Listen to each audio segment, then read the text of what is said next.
Danny Jansen comes back off the IL and hits a home run as the Jays did lose 4-2 on Tuesday night.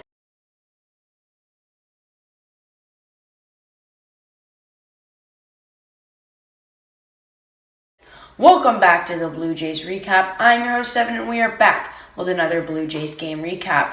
Like you heard in the intro, the Jays just lost 4-2 against the Baltimore Orioles on a low-hitting day for both teams, as Hyun-Jin Ryu didn't have the worst start, but did not have his best by no means, and a guy with a above 7 ERA shut down the Jays to only one earned run the whole game, and had 5 strikeouts, as the Jays offense looked like they were lost. In that game, Hyun-Jin Ryu did go 5.5 innings, letting up 3 earned runs on 6 strikeouts, and Adam Simber picked up an unearned run, striking out 3 guys, as Trevor Richards also pitched 2 with a strikeout, no hits, no runs. The Jays offense, except for Vladimir Guerrero Jr. and Danny Jansen, who both had home runs in that game, were quite dead on the offensive side, as the Jays just looked like they were lost. Lourdes Gurriel Jr. struck out twice and walked once. George Springer didn't have an amazing day, striking out twice. And Marcus Semien had a 1-for-4 day, as well as Bo Bichette and Teoscar Hernandez. In that game, it was almost all Orioles, really, as they were up 3-2 and then 4-2 at one point.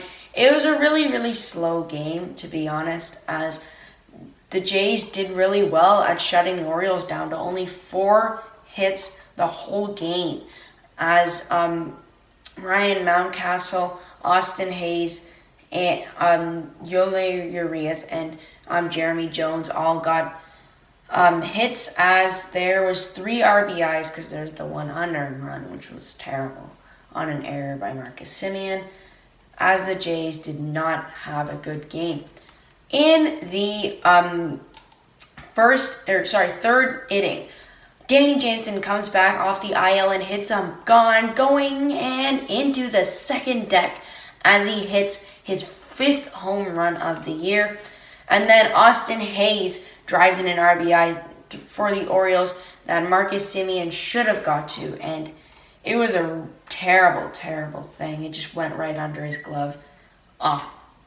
Then, Yorman Urias had a 2-run RBI that went right over the third baseman, as Jerome Dyson couldn't get to it fast enough, as Bichette also couldn't get the guy at home to make it 3-2. But some hope, as Vladimir Guerrero Jr. did have a solo shot into the bullpen, his 39th of the year. Now he's 3 behind Shohei Ohtani for the leading home runs in the league, and it's looking like Vladdy's on a roll. In the last 2 games, he has 3 home runs as he is looking like a much, much improved player. Jamal Jones did have an RBI to make it 4-2. Then Cole Sulser picks up the save as the Jays lost 4-2. The Jays right now are down 14.5 games, but the Red Sox lost as well, and they're still 4.5 games behind them for the wild card. Their next game is going to be at 7:07 p.m.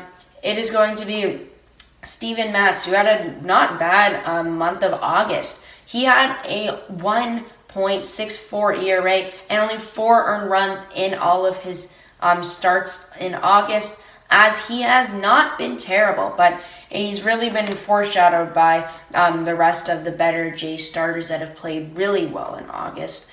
As is going to be Matt Harvey, who the Jays have absolutely destroyed on. The last time they saw him, they erupted for 6 runs in Camden Yards, and he has made 3 starts against the Jays and has not been the top of the line. The only reason he's really still in the MLB is because the Orioles pitching staff is just that bad. He has a 6.18 ERA with 93 strikeouts though in his 28 games pitched, but has a 6-14 record. And if the Jays can do what they did last time to him in games past, they can have a big offensive game. again, if Steven Matz can be like he was at the start of the year, he's probably one of the best pitchers there. And what he's been doing in the month of August, he can shut down this Orioles lineup. It's really Ryan Mountcastle and Cedric Mullins who are the only two last hopes of this Orioles team. As Vladimir Guerrero Jr. did boost his batting average to 2 points in the last game. Now he's at a .213 average with 39 home runs and 26 ERA and a 96 RBIs.